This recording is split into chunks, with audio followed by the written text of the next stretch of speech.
తప్పు చేసి దబాయిస్తే అది నిజమవుతుందని చంద్రబాబు నాయుడు అనుకుంటే అది ఆయన భ్రమే.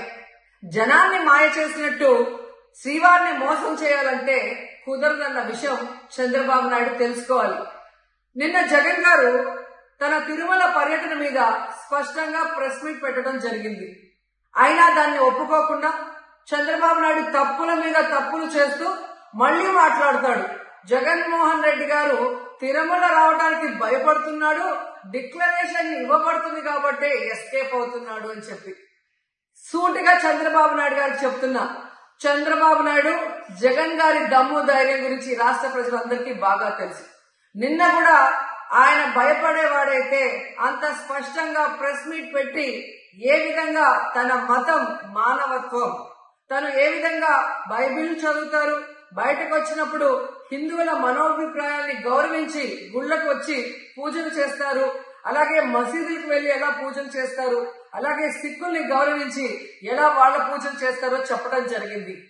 ఈ రోజు మీకు క్లియర్ గా తెలుసుకోవాల్సిన విషయం, మీకు దేవుడు అంటే భయం భక్తి లేదు కాబట్టి ఏంటనేది మీకు అర్థం కాదు. కానీ ఒక భక్తుడికి దేవుడి దగ్గరికి వెళ్ళాలి అన్నప్పుడు ప్రశాంతమైన వాతావరణంలో వెళ్ళాలనుకుంటాడు, ప్రశాంతంగా భగవంతుడిని పూజించాలని అనుకుంటాడు. కానీ ఈ రోజు మీరు జగన్మోహన్ రెడ్డి గారు తిరుమలకు వస్తానని అనౌన్స్ చేసిన దగ్గర నుంచి బీజేపీలో కొందరు, జనసేన, తెలుగుదేశం పార్టీ ఎలా అలజడి సృష్టిస్తున్నారో అందరూ కూడా గమనిస్తున్నారు. ఏ విధంగా అలిపిరి దగ్గర మేము అటాక్ చేస్తాం, అడ్డుకుంటామని చెప్పటం, అలాగే వైఎస్ఆర్ కాంగ్రెస్ పార్టీ నాయకులందరికీ, కార్యకర్తలందరికీ నోటీసులు ఇచ్చి జగన్మోహన్ రెడ్డి గారి పర్యటనకి పర్మిషన్ లేదు కాబట్టి ఎవరొచ్చినా అరెస్ట్ చేస్తామన్నట్టుగా భయభ్రాంతులకు మీరు ఎలా గురి చేశారు. అండ్ ఈరోజు కుల రాజకీయాలు చేసి రాష్ట్రాన్ని భ్రష్టు పట్టించడమే కాకుండా మత రాజకీయాలు కూడా మీరు ఎలా చేస్తున్నారో అందరూ కూడా గమనిస్తున్నారు.